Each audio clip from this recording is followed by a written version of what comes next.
नमस्कार जी, मैं हूं पुनीत। आप देख रहे हैं एस्ट्रो पीटीसी प्रोग्राम में आपका तहे दिल से स्वागत करते हैं। और आज हम क्या करेंगे? आज हम उपाय जानेंगे, आज हम टिप्स जानेंगे, आज हम बातें करेंगे। किससे? मैं सुनील जी से, सुनील जी आपसे। और वो जो बातें होने वाली हैं वो ऐसे बातें नहीं होने वाली जो हम ऐसे गली मोहल्लों में करते हैं, गॉसिप करते हैं और फिर हम बहुत बार ऐसा करते हैं कि डिस्कशंस जो हैं वो आर्ग्यूमेंट्स में चली जाती हैं, आर्ग्यूमेंट्स जो है वो लड़ाई में चले जाते हैं। कुछ ऐसी बातें नहीं जो हम आम तौर पर करते हैं, वो बातें जो सीधे सीधे आपको फ़ायदा पहुंचाएंगी और ऐसे फ़ायदे पहुंचाएंगी कि आप सोच भी नहीं सकते। और एक बात और, राज की बात आज आपको बताने वाली हूँ कि सुनील जी एक कोर्स तैयार कर रहे हैं। वैसे तो मुझे सुनील जी ने कहा था कि पहले होने दीजिए फिर डिस्कस करेंगे, लेकिन आपको पता है कि मेरा पेशेंस लेवल बहुत कम है, तो मैं आज ही आपसे बात करती हूँ और पूछती भी हूँ सुनील जी से कि आखिर वो कोर्स है क्या और कैसे वो आप तक पहुँचेगा और कैसे वो आपको हेल्प करेगा। तो फिर टिप्स से भरपूर इस एपिसोड की शुरुआत करते हैं। और ये जो नीचे नंबर्स लिखे हुए हैं ये आप ही के लिए हैं। तो फिर स्वागत करें। बहुत बहुत स्वागत है सुनील जी। नमस्कार। नमस्कार जी। सुनील जी, आप अक्सर ये बात करते हैं कि आप इस पे रिसर्च कर रहे हैं, पढ़ाई कर रहे हैं, लेकिन अब वो जो डगर आके खड़ी हो गई जब आप कोर्स रेडी कर रहे हैं। किस चीज़ का कोर्स है और हमें क्या फ़ायदा होने वाला है उससे? पुनीत जी, आपने डिस्क्लोज कर दिया कोर्स के बारे में। चलो खैर, डिस्क्लोज हो ही गया तो मैं थोड़ा सा बता दूं, क्योंकि लोग बहुत ईगर हैं। जैसे आप बहुत ईगर हो, वैसे ही लोग बहुत ज़्यादा ईगर हैं। कॉल्स आती हैं, मैसेजेस आते हैं, बहुत ज़्यादा व्हाट्सएप लोग करते हैं, यूट्यूब पे मैसेज आते हैं, कमेंट्स करते हैं, लेकिन कोर्स कब शुरू हो रहा है, कोर्स कब करवाएंगे। मैंने एक चीज़ क्लियर की थी बहुत टाइम पहले, एक चीज़ कही थी कि जो प्रैक्टिस कर रहा है, जो कंसल्टेशंस दे रहा है, वो इस वजह से कोर्स सिखा नहीं पाता, क्योंकि टाइम की हमेशा बंदिश रहती है। और जो कोर्स सिखा रहा है, जो एस्ट्रोलॉजी सिखा रहा है, पढ़ा रहा है, वो प्रैक्टिस प्रॉपरली नहीं कर पाता। तो मेरा बिजनेस जो होना, मेरा बहुत ज़्यादा बिजी हो जाना, मेरा स्केड्यूल बहुत ज़्यादा टाइट रहता है, तो उसमें टाइम नहीं निकल पाता। लेकिन पढ़ा तो आज भी नहीं पाऊँगा, क्योंकि टाइम की शॉर्टेज हमेशा रही है। हाँ, लेकिन जो सीखना चाहते हैं एस्ट्रोलॉजी, उनके लिए कोर्स रेडी कर रहा हूँ मैं। एक बुक्स निकालूंगा, कुछ बुक्स के जो बुक्स होंगी वो प्योरली एस्ट्रोलॉजी के ऊपर होंगी, प्रेडिक्टिव एस्ट्रोलॉजी के ऊपर होंगी। वो जो आप प्रैक्टिस करना चाहते हैं लोग, उसके ऊपर होगी। वो आप पढ़ें, उसको पढ़ के आप अपनी प्रैक्टिस शुरू करें। वो क्योंकि आपको 3 महीने 4 महीने स्टडी करना पड़ेगा उसको। अभी वो रेडी हो रही है, अभी आप उसका थोड़ा सा वेट कीजिए। इसका जो लिंक होगा, अनाउंसमेंट होगी, ये आपको हम शो के दौरान ही कर देंगे। और इसका लिंक रहेगा सोशल जो साइट्स होती हैं, जो आपका शॉपिंग साइट्स होती हैं, वहाँ से जो शॉपिंग ऐप्स हैं, वहाँ से ये लिंक आपको दे दिया जाएगा। वहाँ से आप सीधा परचेज़ कर सकते हैं। उसके लिए आपको ऑफिस में फ़ोन करने की ज़रूरत भी नहीं है। वो आप वहाँ से जाके लिंक क्लिक करके आप, जैसे अमेज़ॉन है या जितनी भी शॉपिंग जो ऐप्स हैं, वहाँ से जाके उस लिंक से आप वो अपनी बुक जो है परचेज़ कर सकते हैं। कुछ इसके पैटर्न रहेंगे, वो आपको बता दिया जाएगा। तो वो पढ़ के कम से कम आप इतने तो ज़रूर हो जाएंगे कि पहले आप अपनी मदद करें, फिर आप लोगों की मदद करें, फिर आप सोसाइटी को सर्व करें, और फिर एक आप प्रैक्टिशनर की जो है आपके ऊपर स्टैंप लग जाए कि आप लोगों को प्रोफेशनल एडवाइस देनी शुरू कर दें। ऐसा जो है कोर्स मैं लिख रहा हूँ, और पब्लिकेशन हाउस से भी बात चल रही है अभी, क्योंकि मेरा लिखना अभी थोड़ा अधूरा है, टाइम की शॉर्टेज है, जैसे मैंने आपको बताया। तो ये थोड़ी देर में रेडी हो जाएगा और थोड़ा सा टाइम इसको लगेगा। मैं उम्मीद करता हूं कि अपने नए साल में, आने वाले नए साल में, ये हम इसको पब्लिश करके इसको जो है वेबसाइट पे आपके डाल दी जाएगी, इसको ऐप पे डाल दिया जाएगा। वहाँ से आप डायरेक्ट लिंक पे आप अपने घर कहीं भी, दुनिया के किसी भी कोने में आप बैठ के इसको मंगवा के पढ़ना शुरू कीजिए, प्रैक्टिस शुरू कीजिए। और उसके अंदर कुछ जो है आपके रिसर्च भी रहेंगे, कुछ उसमें क्वेश्चन आंसर्स भी रहेंगे, और कुछ उसमें रेफरेंसेस होंगी आपकी मदद के लिए, कि आपको हेल्प मिलेगी। कुंडली कैसे देखी जाती है, दिशाएं कैसे देखी जाती हैं, कुंडली के नक्षत्र कैसे पढ़े जाते हैं, सारी कुंडली कैसे एनालिसिस की जाती है। कोई आपके सामने बैठा हो, आपके पास क्लाइंट मिलने आए, तो आपने कहाँ से शुरू करना है, वो आपसे पहले बोले या आप उसको पहले बताना शुरू करें, वो सब आपको उस बुक में से आपको पढ़ के प्रैक्टिस करने के बाद आप एक्सपर्ट हो जाएंगे कि आप प्रेडिक्शंस कर सकें, आप लोगों की हेल्प कर सकें, लोगों को उपाय दे सकें। वो एक प्रॉपर सेट ऑफ कोर्स होगा, तो आपको वो ऑनलाइन ही आपको मिल जाएगा। थोड़ी सी आपको वहाँ वेट करने की जरूरत है, उसके बाद आपको ये दे दिया जाएगा। अभी कोर्स के बारे में तो आप जान गए होंगे, लेकिन बिल्कुल डिटेल डिस्कशन इस पे हम और ज़्यादा नहीं करेंगे, क्योंकि जब वो सामने आएगा तो वो ही अपने आप में भरपूर होगा जो आप तक जो है वो पहुंचाया जाएगा। अब दूसरी बात ये निकल के सामने आती है कि जब हमने बोला कि आज हमने बातें करनी है और वो वाली बातें करनी है कि जो सीधा सीधा आपको फ़ायदा पहुँचाएंगी। आपको पता है कि जो एस्ट्रोपीडी की शुरुआत हुई थी तो नहीं पता होता, जो भी कभी कोई इंसान चाहे कोई भी इंसान कितना भी बड़ा अपने ज्ञान में क्यों ना हो, लेकिन जब बात अपने पे होती है तो नहीं पता होता कि ये चीज़ जो है कितनी दूर तक जाएगी। तो नहीं पता था कि एस्ट्रोपीडी जो है वो इस लिहाज से, इस रफ्तार से आगे बढ़ेगी, और आज की तारीख में जो विश्वास है, जो प्यार है, वो इतना भरपूर है जितना सोचा नहीं था। उपाय को लेकर बहुत सारे लोग जो हैं कंसल्टेशंस के नाम पर, भारी भरकम कंसल्टेशंस के नाम पर लगे हुए हैं, और यहाँ पे किसी का निरादर नहीं कर रहे हैं, यहाँ पे किसी की जो भी वो जो ज्योतिष कर रहा है उसका निरादर नहीं कर रहे हैं, सिर्फ एक बात कर रहे हैं, क्योंकि आप लोग जानते हैं कि ऐसे लोग एग्जिस्ट कर रहे हैं। भारी भरकम कंसल्टेशंस के नाम पर, महंगे महंगे उपाय के नाम पर वो लोग आज की तारीख में भी उतने, सुनील जी, कुछ हैं फेमस, कुछ नहीं हो पाए हैं जी। कुछ को लोग बहुत अच्छे से जानते हैं, कुछ को नहीं जानते हैं, और कुछ लोग ऐसे हैं कि एक बार भारी भरकम कंसल्टेशन खर्च ली, दोबारा नहीं जाते हैं उनके पास, दोबारा नहीं जाते हैं, क्योंकि नॉट बिकॉज कि उनको वो पैसा खर्च सकते हैं, कि वो पैसा उन्हें पैसा खर्चना पड़ेगा, उनको ये बात समझ में आ जाती है कि वो सिर्फ और सिर्फ पैसा ही खर्च रहे हैं जी। तो कैसे कम पैसे में सस्ते उपायों के साथ, और समटाइम्स तो फ्री उपाय के साथ, एस्ट्रोपीडी को इतनी ज़्यादा पहचान दिला दी आपने, क्योंकि मुझे कुछ ही वक्त हुआ है आपसे जुड़े हुए, लेकिन आप पहले से हैं। नहीं जी, कोई भी काम करो ना, आप कोई भी काम करो, आप किसी भी फील्ड में हैं, उसको ऑनेस्टी से कीजिए, ईमानदारी से कीजिए। फीस हर इंसान जो किसी भी तरह की प्रैक्टिस कर रहा है फीस लेता है, चाहे वो कोई डॉक्टर है, चाहे वो कोई एडवोकेट है, चाहे कोई एस्ट्रोलॉजर है, चाहे कोई सीए है, चाहे कोई कंसल्टेंट, किसी भी तरह कंसल्टेंट फीस लेता है, फीस लेनी चाहिए। फ्री की सलाह देनी नहीं चाहिए, फ्री की सलाह का कोई फ़ायदा नहीं है, ना ही उसका कोई वजन होता है, फीस लेनी चाहिए। यहाँ प्रॉब्लम यहाँ ये आ रही है कि मैंने भी आपकी बात बिल्कुल ठीक है पुनीत जी, मैंने ये चीज़ देखी है कि लोगों ने एस्ट्रोलॉजी कर तो रहे हैं, लेकिन सेटिस्फैक्शन लेवल बहुत कम है, बात नहीं करते हैं, 10 मिनट का टाइम लेते हैं, 5 मिनट का टाइम लेते हैं, उसके बाद नेक्स्ट क्लाइंट अंदर आना चाहिए, दूसरा क्लाइंट आ जाता है, उसको 10 मिनट देखते हैं, फिर तीसरा आ जाता है। तो ये सिलसिला चलता आ रहा है, काफ़ी देर से चलता आ रहा है, और बहुत लोग ऐसे कर भी रहे हैं। लेकिन हमारा एक मेन मोटिव ये रहा कि जैसा आज से मैं 12 साल पहले प्रैक्टिस कर रहा था, आज भी 13 साल बाद भी, 14 साल बाद भी सिमिलरली वैसे ही चलते आ रहे हैं। कोई इसमें चेंज नहीं आया, मेरे बिहेवियर में कोई चेंज नहीं आया, प्रैक्टिस में कोई चेंज नहीं आया, बल्कि मैंने भी सीखा, मैंने बहुत सीखा, ज्योतिष में बहुत कुछ सीखा। आप किसी के पास जाते हैं, आप फीस खर्चते हैं उनकी, आप उनसे बात करते हैं, सेटिस्फेक्शन होती है नहीं होती है वो बात की बात है, लेकिन ज़्यादातर मैंने केसेस ऐसे देखे हैं जिसमें सेटिस्फेक्शन लेवल बहुत कम रहा है। तो वही दौड़ लगी हुई है कि बाहर क्लाइंट बैठा है, उसको भी बुला लो, उसे अटेंड करके तीसरा भी साथ में बुला लो। यहाँ पे सेटिस्फेक्शन लेवल नहीं है, तसल्ली नहीं है। कुंडली, एक तो ये कुंडली है, डिस्कशन का पार्ट है। डिस्कशन का पार्ट ऐसे है क्योंकि शॉर्टेज मेरे पास भी टाइम की उतनी ही है जितनी बाकी के पास है, लेकिन उस टाइम में क्वालिटी टॉक होता है, आपकी कुंडली के बारे में क्वालिटी डिस्कशन होता है, और उस क्वालिटी डिस्कशन में 10 मिनट का पार्ट होता है, वो रेमेडीज़ का होता है जो आपको देनी होती है। क्योंकि कुंडली अगर पढ़ने बैठ जाओ तो शायद दिनों दिन निकल जाएं, आप कुंडली कंप्लीट पढ़ ही नहीं सकते, कोई भी नहीं पढ़ सकता, कोई इतना एक्सपर्ट नहीं है कि 10 मिनट में कुंडली पढ़ दे। हाँ, जो बहुत बड़े डॉक्टर होते हैं उनके पास टाइम थोड़ा होता है। कई बार क्या होता है कि बहुत बड़ा सर्जन हो तो वो क्या करता है, उस सर्जन की प्रैक्टिस कैसे चलती है, क्योंकि उसके पास टैलेंट ऐसा है कि जो आम डॉक्टर्स के पास नहीं होता।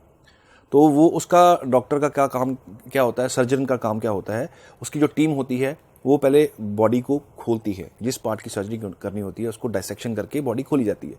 वो आके खोल के उसको डॉक्टर आते हैं, डॉक्टर उसके बाद अपना जो उन्होंने प्रोसीजर करना था वो प्रोसीजर करते हैं, उसके बाद डॉक्टर चले जाते हैं, उसको जो सीन वापस उसको सीने का काम होता है उनकी टीम करती है। डॉक्टर के पास सिर्फ इतना टाइम होता है कि वो सर्जरी करके चला जाता है।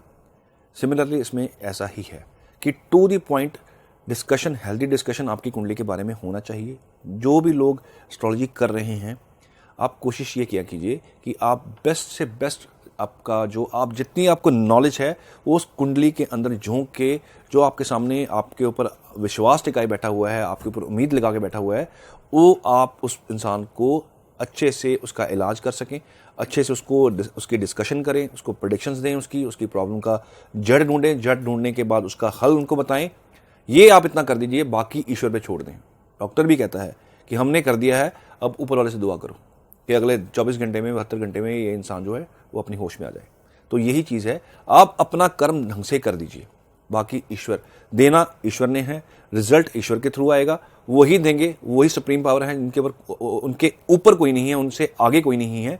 आपका फर्ज, आपकी ड्यूटी लगाएगी, एस्ट्रोलॉजर की ड्यूटी है कि वो गाइड कर दे, उपाय दे दे, उसके बाद ईश्वर पे छोड़ दे कि वो आपका काम करेगा। और यकीन मानिएगा, ऑनेस्टी से, सच्चे दिल से और ढंग से अगर आप प्रैक्टिस करते हैं तो जैसे हमने नाम कमाया, आप भी अपना इस प्रैक्टिस को इस रेस में लेके आ सकते हैं कि आपका भी नाम बहुत ऊपर आ जाए। सिर्फ एक चीज़ शुरू से कहता आ रहा हूं कि आप ऑनेस्टी से अपना पूरा जोर लगा दीजिए किसी कुंडली को देखने के लिए, पूरा जोर लगा के आप देखेंगे, बाकी ईश्वर के हाथ में है। आपको फेम जरूर मिलेगा, नेम आपको जरूर मिलेगा, आपके उपाय काम करेंगे और आपकी एनर्जी लेवल जो होगा वो अगर उस कुंडली में लग जाए तो वो काम कर जाती है। मेरे केस में ऐसा होता है, मैं पूरी कोशिश करता हूं कि इसकी प्रॉब्लम को पूरा अंदर तक घुस के उसको निकाल के कोशिश करूं, आपको उसका सोल्यूशन अच्छा सा दे दूं। तो उसमें सक्सेस रेट बहुत ज़्यादा रहता है, बहुत अच्छा रहता है। विश्वास बनाना बहुत ज़रूरी है। विश्वास आप पे कोई होगा। मेरे क्लाइंटेज रिपीटेड क्लाइंटेज है और ये इसका कारण यही है कि आप जब किसी से बात करते हैं, कुंडली को अच्छे से एनालिसिस करके उस इंसान को तसल्ली करवाइए। चाहे आपके पास आधे घंटे का भी टाइम है, उस आधे घंटे को क्वालिटी आधा घंटा होना चाहिए, क्वालिटी वाला। ये नहीं कि इधर की बातें की, उधर की बातें की, डिस्कशन किया नहीं और 5-10 मिनट में ही आपने करके इंसान को बाहर भेज दिया। ऐसा होता है, लोग जो है उनके साथ, उनको लगता है कि हम ठगे गए हैं, हमारे साथ विश्वासघात हुआ है और फिर वो एस्ट्रोलॉजी से विश्वास उठना शुरू हो जाता है। एस्ट्रोलॉजी गलत नहीं है, करने वाला गलत हो सकता है, लेकिन एजुकेशन कोई गलत नहीं है, एस्ट्रोलॉजी गलत नहीं है, इसमें सब कुछ है। लेकिन उस समुंदर में जाके, गहराई में जाके उस सिप्पी को उठाने वाला, उस सीप को उठाने वाला हर कोई इंसान नहीं होता। ऊपर ऊपर से रह जाता है, लेकिन नीचे घुसने में कोशिश कोई नहीं करता। तो ये एक कारण रहा जिसमें बहुत जो है एस्ट्रोलॉजी बड़ी दूर तक फैल गया और आज वर्ल्ड के हर एक कोने से हमारे साथ क्लाइंट जुड़े हुए हैं, लोग मिलते भी हैं, लोग आते भी हैं, बाहर से भी लोग आते हैं। तो ये एक कारण रहा कि हमारा काम मैं ऑनेस्टी से करता आ रहा हूँ और आगे भी करता रहूँगा, आपको सर्विस देता रहूँगा, आपसे मिलता रहूँगा और जल्दी विजिट्स भी शुरू हो जाएंगी तो आपसे रूबरू भी होता रहूँगा। तो मतलब बेस जो है वो है ऑनेस्टी, जो कि हमेशा किसी भी कंसल्टेशन में होनी चाहिए। तो सुनील जी, आपने देखा होगा बहुत सारे प्रोग्राम्स में, अभी से नहीं, बहुत पुराना ट्रेंड है, एक रैपिड फायर क्वेश्चंस होते हैं। तो अभी हमने टिप्स जो है वो देने का वादा किया है कि ये जो प्रोग्राम है उसमें आपको टिप्स ही टिप्स मिलेंगी जी। तो आप क्या रैपिड फायर टिप्स दे पाएंगे? जो जी बिल्कुल दे पाऊंगा। चलिए, मेरे घर में बहुत कलेश है, मैं क्या करूं, और टिप्स वो दीजिएगा जो सबके लिए। आपके घर में बहुत ज्यादा कलेश है, एक काम शुरू कर दीजिए, रूटीन में शुरू कर दीजिए। अमावस्या वाले दिन कोई आपकी कुंडली, कोई राशि है, कुंडली का लगन क्या है, वो सब कुछ भूल जाइए, सब कुछ छोड़ दीजिए। Donate food. अमावस्या वाले दिन खाना देना शुरू कर दीजिए। उस खाने के अंदर दही और चावल जरूर डालिए। आपकी कुंडली क्या है, आपकी कुंडली में जो है शुक्र नीच के हैं, चंद्र नीच के हैं, वो सब भूल जाइए। दही और चावल साथ में खाना लगाना अमावस पे स्टार्ट कर दीजिए, रेगुलर स्टार्ट कर दीजिए, हर महीने दिया कीजिए, धीरे धीरे क्लेश होना खत्म हो जाएगा। मेरा बच्चे की हेल्थ सही नहीं रहती, मैं क्या करूं? बच्चे की हेल्थ सही नहीं रहती, डायग्नोज करवाइए। अगर आपको डायग्नोज नहीं ढंग से मिल रहा तो एक जनरल रेमेडी कीजिएगा। हेल्थ किसी भी वजह से खराब है, बच्चे के, अगर लड़की है तो लेफ्ट पाँव में एक धागा बांधिए, अगर लड़का है तो उसके राइट पाँव में धागा बांधिए। दिन शनिवार का होना चाहिए, टाइम शुक्ल पक्ष का होना चाहिए, समय रात का होना चाहिए, आफ्टर सनसेट का, और साथ में एक पीला कद्दू, जो पीला पंपकिन होता है, ये आप किसी ऐसी जगह पे जहां लंगर बनता हो, हर शनिवार को आप देना शुरू कीजिए। नहीं हर शनिवार दे सकते तो शनिवार, महीने में एक शनिवार देना स्टार्ट कर दीजिए। वही बच्चा जो बीमार है वो उठ के खड़ा हो जाएगा, धीरे धीरे उसकी हेल्थ में रिकवरी शुरू हो जाएगी। विदेश जाने में अड़चन है, क्या करूं? विदेश जाने के लिए, इसमें ये रैपिड फायर है, लेकिन इसमें मैं एक चीज बताऊंगा कि विदेश जाने के लिए बहुत सारे योग देखने पड़ते हैं। फिर भी एक जनरल रेमेडी सभी को देता हूं। जनरल रेमेडी ये है कि एक ग्लोब लेके आइए। ग्लोब लेके आप अपने रूम में जिस कमरे में आप रहते हैं, अगर आपने विदेश जाना है, जिस बंदे ने भी विदेश जाना, उसके कमरे में नॉर्थ ईस्ट में एक छोटा सा लकड़ी का टेबल लगाइए और वो लकड़ी के टेबल के ऊपर आप अपना वो ग्लोब रखिए और दिन में 1-2 बार उस ग्लोब को हल्के से हिला दिया कीजिए, घुमा दिया कीजिए। धीरे धीरे जो अड़चने आ रही हैं विदेश जाने में, विदेश सेटलमेंट में, वो आपकी ठीक हो जाएंगी। गरीब से अमीर कैसे बनूं? गरीब से अमीर बनने के लिए आपको कुंडली दिखानी पड़ेगी और कुंडली दिखा के आपको योग का एनालिसिस करवाना पड़ेगा और उसके बाद ही आपका ये जो जिंदगी में आपकी किस्मत साथ नहीं दे रही वो आपको साथ देना शुरू कर देगी। इसके लिए कोई रेमेडी छू मंत्र वाली नहीं है कि आपको दे दूं और आप ऐसा हो जाए, ऐसा नहीं होता। ये गलत हो जाएगा बताना, कहना कि इसका ये उपाय कर लीजिए आप अमीर हो जाएंगे, ऐसा नहीं होता। ये सब बातें हैं। हाँ, घर में लक्ष्मी जी की स्थापना जरूर होनी चाहिए। कुबेर यंत्र जरूर होना चाहिए। कुबेर यंत्र अगर आपके पास है बहुत अच्छी बात है, अगर नहीं है तो दिवाली आने वाली है, हमने इसका प्राण प्रतिष्ठा करवानी है और बुकिंग्स जो हैं वो आ भी रही हैं। जो पुराने लोगों को जुड़े हैं वो मंगवाते रहते हैं। अगर आपने लेनी हो तो उसकी बुकिंग स्टार्ट है, तो आप वो भी लीजिए क्योंकि घर के अंदर लक्ष्मी का वास होना बड़ा जरूरी है। तो लक्ष्मी जी का कोई ना कोई लोगों ने किट ली है, लोग लेते भी हैं। किट भी हमारा एक प्रोडक्ट है, आप लक्ष्मी किट ले सकते हैं। आप कुबेर यंत्र जो है एनर्जाइज करवा के अपने नाम के ऊपर उसको आप प्राण प्रतिष्ठा करवा के ले सकते हैं। तो उससे भी क्या होगा, लक्ष्मी आपके घर में जरूर, उसकी लक्ष्मी की एनर्जी जो है वो एक्टिवेट होगी और लक्ष्मी का आगमन आना जो शुरू हो जाएगा। तो ये रैपिड फायर था। हालांकि सवाल और बहुत सारे होते हैं, लेकिन एक बात आपको ज़रूर बता दूं कि जो जनरल उपाय होते हैं वो जनरल तो होते हैं, सबके लिए तो होते हैं, लेकिन बहुत सारी चीज़ों, ऑलमोस्ट हर चीज़ के लिए कुंडली देखना जो है वो बहुत ज़्यादा ज़रूरी होता है। ये ऊपर के उपाय होते हैं, जेनरिक होते हैं, आते तो हर किसी के काम है, हर किसी के लिए ये काम आएंगे, लेकिन गहन जाँच करनी पड़ती है, इन्वेस्टिगेशन दूर तक करनी पड़ती है, तो प्रॉपरली जो है वो परिणाम मिलते हैं। तो ये रैपिड फायर रहा। और अब इसके बाद मैंने सवाल पूछना है सुनील जी से। सुनील जी, आप कब जा रहे हैं विदेश? जी, मैं प्लान कर रहा हूँ क्योंकि अभी पैंडेमिक चल रहा है तो अभी फ्लाइट्स भी डिलेड है। नेक्स्ट ईयर 2021 में कनाडा और ऑस्ट्रेलिया में विजिट रहेगा क्योंकि बहुत क्वेरीज आती हैं कि लोग सर कब आएंगे या कब यहाँ चक्कर लगेगा। तो नेक्स्ट ईयर में आप मान के चलिए, नेक्स्ट ईयर मैं कनाडा और ऑस्ट्रेलिया 2 जगह विजिट करने वाला हूँ। और एक चीज़ और बता दूँ, हमारा एक ऑफिस खुलने वाला है और जल्दी खुलने वाला है। साइट कुछ ऑलमोस्ट हमने डिसाइड कर ली हैं, कुछ 3-4 साइट्स हैं जिसमें से मैंने ही फाइनल करना है, मुझे एक चक्कर लगाना पड़ेगा। हमारा पहला ब्रांच ऑफिस जो खुलेगा वो यूके और जो ऑस्ट्रेलिया है वहाँ खुलने जा रहा है और ये 2021 में इसका जो है हम आगाज़ कर देंगे। तो मेरा फिर वहाँ पे रेगुलर साल में एक आधा विजिट ज़रूर रहा करेगा, कनाडा या ऑस्ट्रेलिया और यूके।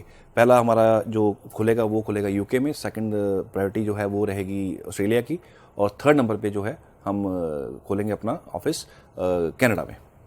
तो आप जब भी इन्फॉर्मेशन लेना चाहें, अभी खुला नहीं है, अभी खुलने का जब खुल जाएगा तो आप इन्फॉर्मेशन ले सकते हैं। हम स्क्रोल में भी इसका एड्रेस चला देंगे, तो जब भी आपने कभी मिलना हो, फेस टू फेस मिलना हो, तो मेरा साल में एक आधा विजिट जरूर रहेगा, तो आप आके मिल सकते हैं। अदरवाइज आप टेलीफोनिक कंसल्टेशन जो है वो ले ही रहे हैं और जो वीडियो कॉल्स हैं उसके ऊपर कंसल्टेशन दे रहे हैं। ये हम जो सर्विस है सभी के लिए स्टार्ट की हुई है कि जो लोग नहीं आ पा रहे हैं, तो दूरी चाहे जैसी मर्जी हो, आजकल कोई दूरी नहीं है, कम्युनिकेशन के जो साधन बड़े स्ट्रांग हैं। तो कई लोग पूछते हैं सर आपसे मिल कैसे सकते हैं, आपको हम जो है आपसे कंसल्ट कैसे कर सकते हैं। जो नीचे नंबर्स चल रहे हैं स्क्रॉल पे वो आप नोट कीजिए, उस नंबर को आप कॉल करके अपॉइंटमेंट बुक करवाइए, टाइम लीजिए और उस टाइम पे आप मेरे से बात कर सकते हैं। क्योंकि लोग बड़े परेशान होते हैं कि सर हम आपको अप्रोच कर रहे हैं, हम आपको कैसे मिले हमें पता नहीं है। तो सीधा सा मैसेज है कि आप नीचे जो नंबर चल रहे हैं, जो ईमेल आईडी हमारा चल रहा है, उस पर आप मैसेज डाल सकते हैं, मेल डाल सकते हैं। ये जो नंबर्स हैं ये व्हाट्सएप पे भी होते हैं, आप उस पर अपनी क्वेरी डाल के या कॉल करके अपॉइंटमेंट बुक करवा सकते हैं। फॉरेन वालों के जो विजिट हैं वो मैं नेक्स्ट ईयर से स्टार्ट कर दूंगा, तो फिर फॉरेन वाले लोग जो बैठे हुए हैं बाहर, अपने हमारे जो भाई बंधु बैठे हुए हैं, उनसे भी जो है वो इंटरेक्शन फेस टू फेस होना शुरू हो जाएगा। अभी वैसे मुझे लगता नहीं है कि इसमें कोई फ़र्क है, क्योंकि आपने इस पूरे पेंडेमिक के दौरान, एक कोरोना डेज़ के दरमियान, वैसे तो अब भी चल रहे हैं, आपने मैक्सिमम जो है वो टेलीफोनिक कंसल्टेशंस ही ली हैं और कोई फ़र्क नहीं है। मतलब आप जो फ़ोन पे बात कर रहे हैं, लोग सामने आ रहे हैं। रादर हम तो ये कहते हैं कि वैसे तो जो आ रहे हैं उनको वेलकम है, लेकिन जो फ़ोन पे कंसल्टेशंस ले रहे हैं वो थोड़ा ज़्यादा सेंसिबल भी लगता है, क्योंकि इस वक्त में जो चीज़ें सही कर सकते हैं हम उतना तो सही करें।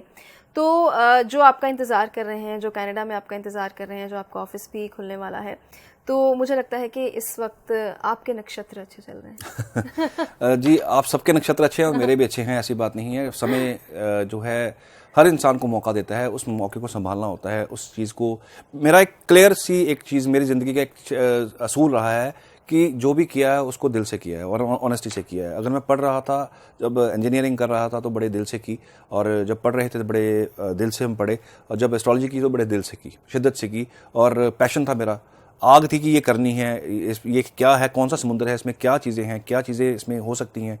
वो एक अंदर जज्बा था, वो जज्बा सामने आता है। टैलेंट जो है, टैलेंट, आजकल माँ बाप बच्चों के ऊपर पढ़ाई का बड़ा बोझ डाल रहे हैं। मैं देख रहा हूँ कि आधे आधे नंबर के लिए फाइट हो रही है, आधे आधे नंबर के लिए, पॉइंट के लिए फाइट हो रही है, और बच्चों के ऊपर प्रेशर आ रहा है। उस प्रेशर को बच्चे झेल नहीं पा रहे, और उस प्रेशर के चक्कर में बच्चे गलत स्टेप ले रहे हैं। पेपर में आपने पढ़ा होगा, आती रहती है न्यूज़ कि आज ये हो गया, आज इसके बच्चे ने वो कर लिया। वो चीज़ें बंद कीजिए। इंटरनल टैलेंट आपको ईश्वर ने दे के भेजा है। हर इंसान के अंदर एक टैलेंट है, हर इंसान के अंदर, वो बचपन में ही दिखना शुरू हो जाता है। छोटी सी एग्जांपल है, मैं जब छोटा था तो मेरी आदत क्या थी, मैं खिलौने जो आते थे, स्कूटर, कार, गाड़ियाँ, छोटे छोटे खिलौने आते थे, मैं इनको खोल देता था, खोल के इनको वापस में इनको असेंबल कर देता था। तो मेरे अंदर एक क्वालिटी थी कि मुझे इंजीनियर बनना है, तो मैं इंजीनियर बना। उसके बाद शौक, घर का माहौल देखा, बड़ा रिलीजियस माहौल था घर का, भगवान का बहुत नाम लिया जाता था हमारे घर में, तो मदर थोड़ा इन पे ट्रस्ट करते थे, एस्ट्रोलॉजी में ट्रस्ट करते थे, तो जाते भी थे। मैं भी वो माहौल देखा, वो इंटरेस्ट पैदा हुआ, इतना पैदा हुआ कि इसमें ही घुसने का डिसाइड कर लिया कि इसमें घुसना है। तो जब इंटरनल आपके अंदर कोई टैलेंट होता है, एक छोटा सा किस्सा सुनाता हूँ, कुछ दिन पहले की बात है। एक पेरेंट्स आते हैं मेरे पास और बच्चे को कहते हैं कि सर हमने इसको मेडिकल रखना है, लेकिन ये इंटरेस्ट नहीं शो कर रहा, तो हमें इसको मेडिकल ही करवाना है। बट वहाँ पे पेरेंट्स गलत हो गए। मेडिकल करवा के उसको डॉक्टर बना के आप क्या ले लेंगे अगर वो उस लाइन में जाएगा ही नहीं। कुंडली उसकी बच्चे की कुछ और बोल रही है, माँ बाप कुछ और बोल रहे हैं, बच्चा वो बोल रहा है जो कुंडली बोल रही है। तो ये टैलेंट होता है, ईश्वर ने आपको, आपकी कुंडली के अंदर, आपके अंदर हुनर भरा होता है। वो हुनर को पहचानना जो है बड़ा जरूरी है। माँ बाप पहचान नहीं पाते, बच्चे को फोर्सफुली लाइन में झोंक देते हैं, और वो बाद में वो कोर्स तो कंप्लीट कर लेता है, लेकिन उसका फायदा उसको नहीं होता। वो फायदा, जिस लाइन जो उसको पसंद होती है चीज, वही आगे जाके वो करता है, और वही उसी में जाके वो कामयाब हो जाता है। तो आप कुछ भी करें, इतना प्रेशराइज मत करें। आजकल तो मतलब एन नंबर ऑफ लाइंस हैं, एन नंबर ऑफ अपॉर्चुनिटीज हैं आज की डेट में। सिर्फ एक डॉक्टरेट या सिर्फ एक इंजीनियरिंग या सिर्फ एक एडवोकेट या सिर्फ एक यूपीएससी ही नहीं रह गया, और बहुत कुछ है जिंदगी में जो आपके बच्चे करके नाम कमा सकते हैं, आपका नाम रोशन कर सकते हैं। तो आप अपने बच्चों के ऊपर प्रेशर ना डाल के उनको वो करवाइए जो वो करना चाहते हैं, उसमें मदद कीजिए। बच्चे परेशान हो जाते हैं कि नहीं सर मैंने ये करना था, लेकिन माँ बाप ने जबरदस्ती मुझे ये करवा दिया, तो मुझे वो मैंने किया नहीं है, मुझे इंटरेस्ट नहीं है, मैं नौकरी करना नहीं चाहता, मेरा इंटरेस्ट कहीं और है, मैं क्या करूं। पहले 4 साल खराब किए अपने उस लाइन में, 5 साल खराब किए, उसके बाद वो कुछ और कर रहा है, वो कर रहा है जो उसकी लाइन से कनेक्शन रखता ही नहीं था। सो टैलेंट पहचानिए, ऑनेस्टली उस बच्चे को उसमें मदद कीजिए, ऑनेस्टली उस बच्चे को उसमें आगे बढ़ने दीजिए, और वो जो नाम वो बच्चा उस लाइन में कमाएगा जिसमें उसको इंटरेस्ट है, वो आपके लिए बहुत बढ़िया रहेगा, उस बच्चे के लिए बहुत बढ़िया रहेगा, कामयाबी बहुत जल्दी मिलेगी उस बच्चे को। तो मुझे लगता है कि इससे ज़्यादा टिप्स किस एपिसोड में हो सकती हैं। तो ज़रूरी है, बहुत ज़्यादा ज़रूरी है कि आप इन टिप्स को बहुत संजीदगी से, बहुत सीरियसली लें, क्योंकि ये शो जो है वो इतना ज़रूर मानता है कि आप तक चीज़ें जो हैं वो ना सिर्फ पहुँचें बल्कि सही और सरल तरीके से पहुँचें। और जब समझ ही नहीं आएगा, क्योंकि अक्सर जब मैं बोलती हूँ कि सुनील जी से भी बात करती हूँ कि हम ग्रहों की बात करते हैं, हम नक्षत्रों की बात करते हैं, हम कुंडलियों की बात करते हैं, लेकिन हम वो वाली भाषा का इस्तेमाल नहीं करते जो कि अक्सर ज्योतिषी करते हैं। तो सुनील जी अक्सर यही बात कहते हैं कि जो मैं बोल रहा हूँ वो किसी को समझ में ही नहीं आएगा, जिसको ज्योतिष की जानकारी नहीं है, जिसको सिर्फ एक सब्जेक्ट पता है कि मुझे ये दिक्कत है और मुझे ये हल करवाना है, उसको मैं कैसे समझा पाऊंगा फिर। तो बहुत सरल चीज़ें, और वो भी अगर उपाय मिल रहे हों वो भी सरल तरीके से, तो मुझे लगता है कि इससे बेहतर और क्या होगा। आप अपना बहुत बहुत ध्यान रखिए। धन्यवाद।